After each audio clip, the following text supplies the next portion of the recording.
Chapitre 11. Attaque nocturne. Je m'étais allongé à quelque distance d'un des feux, enroulé dans mon manteau. La journée avait été chaude, mais les étoiles brillaient dans un grand ciel clair et l'air avait fraîchi. Au moment où je glissais dans le sommeil, je fus réveillé en sursaut par un éclat de rire dément qui s'acheva sur une note stridente. Je fouillai la nuit du regard. Cela se répéta. Cette fois, le son venait d'une autre direction. Empoignant mon bâton, je sautai sur mes pieds. C'étaient des ménades. J'en étais sûr. Autour de moi, tout le monde s'agitait.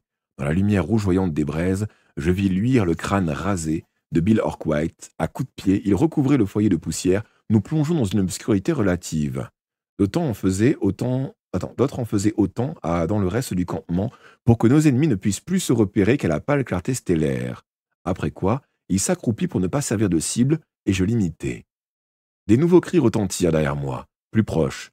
Les ménades préparaient leur assaut. Une silhouette noire se jeta sur Orkwhite. Il abattit son bâton. La créature tomba avec un grognement. D'autres couraient déjà vers nous, surgissant de tous côtés. Leurs pieds martelaient la terre sèche.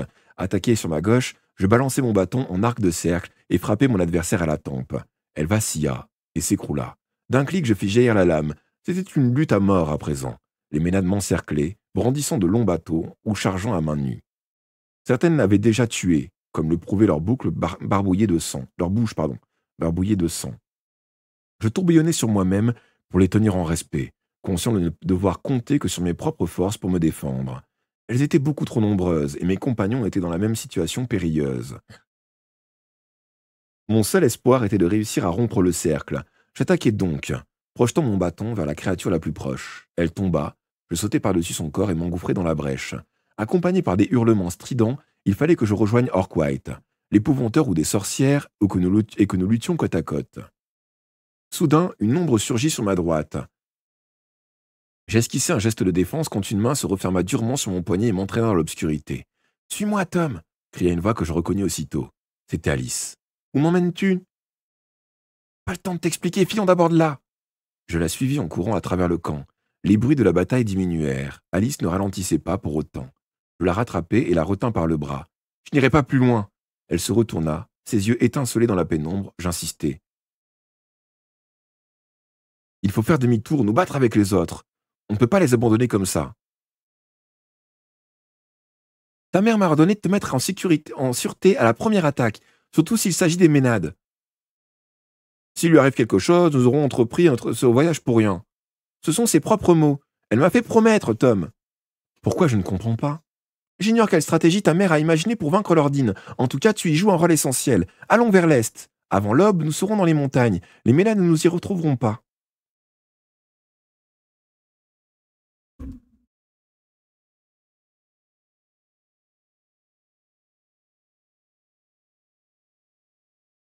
Alice me cachait souvent des informations, mais elle ne m'avait jamais menti. Puisqu'elle suivait les instructions de maman, je n'avais qu'à obtempérer. Je l'accompagnais donc à contre-cœur, dépité de laisser mes compagnons se battre sans moi. Je tâchais de me rassurer, malgré leur nombre, les ménades trouveraient des adversaires résolus, les guerriers grecs, les sorcières de Pendle, l'épouvanteur et Bill Orkwhite, qui ne se priveraient pas de briser quelques crânes. Toutefois, une question me troublait. Pourquoi les sorcières n'ont-elles rien vu venir? Toi, Mab ou maman, vous auriez pu prévoir l'attaque et donner l'alarme, non? Qu'est-ce qui n'a pas marché? Alice haussa les épaules. Je n'ai pas d'explication, Tom. Cette réponse me mit mal à l'aise. Néanmoins, je gardai mes réflexions pour moi. Maman m'avait confié que ses dons de scrutation diminuaient. Le malin travaillait à nous affaiblir pour faire échouer notre mission. « Plus vite, Tom !» me pressa Alice d'une voix anxieuse. « Elles seront bientôt sur nos traces !» Nous partîmes à fond de train avant d'adopter un rythme moins rapide mais régulier. À l'instant où nous atteignions les premières pentes, la lune se leva au-dessus des monts Pintos. Il y avait sûrement des sentiers menant au sommet, mais nous ne possédions ni carte ni connaissance du terrain. Je savais seulement que Météora se trouvait quelque part à l'est, derrière ces chaînes montagneuses. Nous nous lançâmes dans l'escalade et en nous fiant à notre instinct. Nous traversions un bois de pins depuis une dizaine de minutes. Je transpirais tant la montée était rude. Soudain, Alice s'arrêta net, les yeux écarquillés. Elle renifla à plusieurs reprises. « On est suivis. Des ménades, j'en suis sûr. »« Combien ? 3 ou 4. Ils ne sont plus très loin. » Je regardai derrière moi. La lune baignait le flanc de la montagne, mais je ne distinguais rien. Dans l'ombre des arbres, cependant, Alice avait le don de flairer l'approche du danger.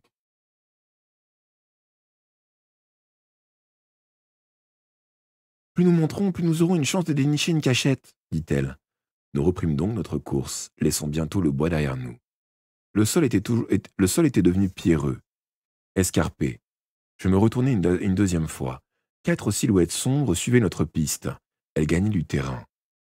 Nous nous étions engouffrés dans un passage étroit, entre 2 énormes rochers.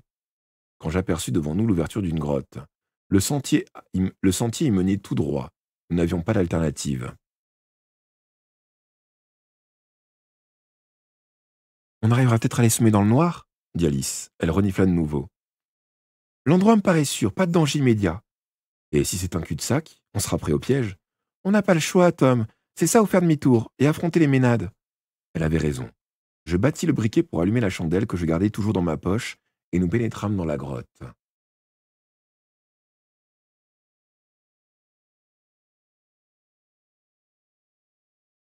Le sol descendait en pente douce.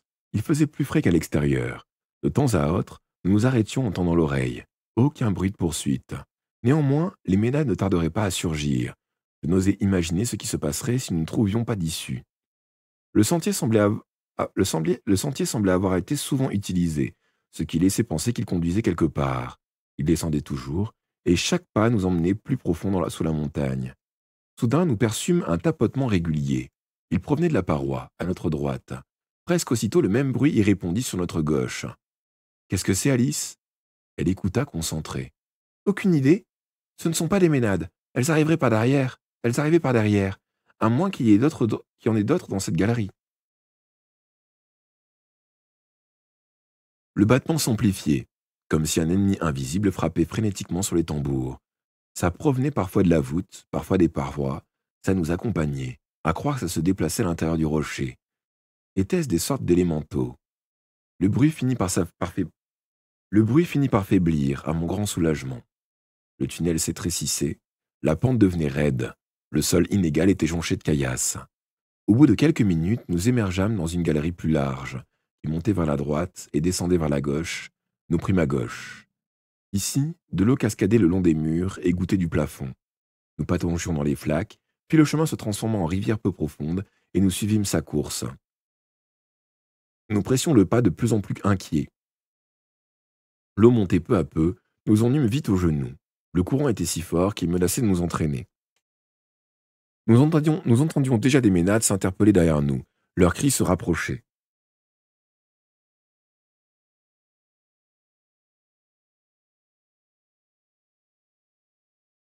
Trébuchant de l'eau jusqu'à mi-cuisse, nous arrivâmes devant ce qui nous parut d'abord être un cul-de-sac.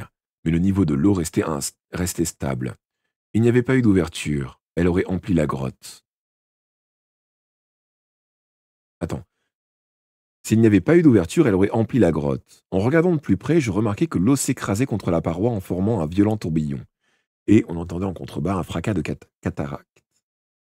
Pas de doute, une cascade tombait dans une autre caverne, quelque part en dessous. Des hurlements rageurs montaient derrière nous. Les ménades étaient sur nos talons et nous étions coincés. Levant ma chandelle, j'examinais désespérément les murs rocheux qui nous entouraient. Sur un côté, un éboulis formait une plateforme au sec menant à un boyau étroit. Je le désignai du doigt. Alice escalada aussitôt l'entassement de rochers et je la suivis. Nos poursuivants ne tarderaient pas à nous rattraper. Je les entendais grimper dans la pierraille. Puis leurs pas sonnèrent derrière nous. Que faire? Continuer à fuir ou à les affronter? Le tunnel où nous étions engagés était particulièrement resserré. Les ménades ne pourraient attaquer que l'une après l'autre, ce qui me donnait l'avantage. Le moment était venu de faire face et de me battre. Je confiai la chandelle à Alice, libérant la lame de mon bâton. Je me mis en position de défense, me remémorant les leçons d'Orquite. Respire lentement et profondément. Répartis le poids de ton corps sur tes 2 pieds. Laisse l'adversaire approcher et tiens-toi prêt à contre-attaquer. Les ménades poussaient des cris frénétiques et déversaient un torrent d'injures en grec. Si je ne comprenais pas tout, je saisissais le sens général. Elles me décrivaient le traitement qu'elles allaient m'infliger. On va t'arracher le cœur, boire ton sang, dévorer ta chair, ronger tes os. La première à s'élancer sur moi brandissait un couteau et une pique de bois à la pointe meurtrière. Son visage grimaçant exprimait un sentiment au-delà de la fureur. Elle se fendit.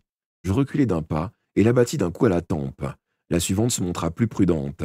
Elle me fixait d'un air sournois, attendant que je prenne l'initiative. Sans arme, elle avançait les mains. Si elle réussissait à m'attraper, elle me mettrait en pièces. Les autres se joindraient à la curée, et c'en serait fini de moi. Ses lèvres gonflées se retroussèrent, découvrant ses crocs. Elle me souffla au visage son haleine puante, pire encore que celle des sorcières utilisant la magie du sang. J'entendis alors un sourd battement au-dessus de ma tête, suivi par un autre plus fort, plus proche. Ce bruit ne provenait pas des ménades, il devint assourdissant. Quelques secondes plus tard, c'était une cacophonie de coups rythmiques frappés sur le rocher qui roulait dans le tunnel comme un tonnerre. La ménade perdit patience et se jeta sur moi. Usant de mon bâton comme d'une lance, je lui transperçai l'épaule. Elle recula avec un cri de douleur. Soudain, il y eut au-dessus de nos têtes un grondement menaçant, et une pluie de rochers sans doute ébranlés par les vibrations s'abattit autour de nous. Quelque chose me frappa le crâne et je tombai à la renverse, à moitié assommé. En me redressant sur les genoux, je découvris du coin de l'œil le visage terrifié d'Alice. Puis le tunnel s'effondra dans un fracas de fin du monde et tout devint noir.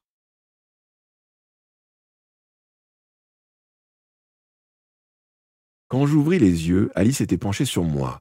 Il ne restait plus qu'un moignon de chandelle.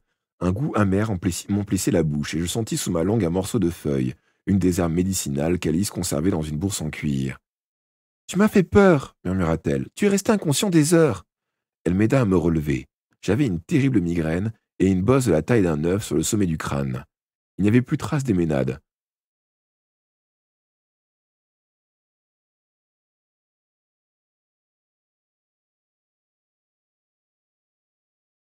Je sais pas qui c'est qui parle. Elles ont été ensevelies sous l'avalanche. On est hors de danger à présent. Espérons-le. Elles sont très résistantes et si certaines ont survécu, elles ne tarderont pas à nous jeter ces pierres à la tête. Alice jeta un regard inquiet à l'amoncellement des rochers. Je me demande d'où venaient ces bruits.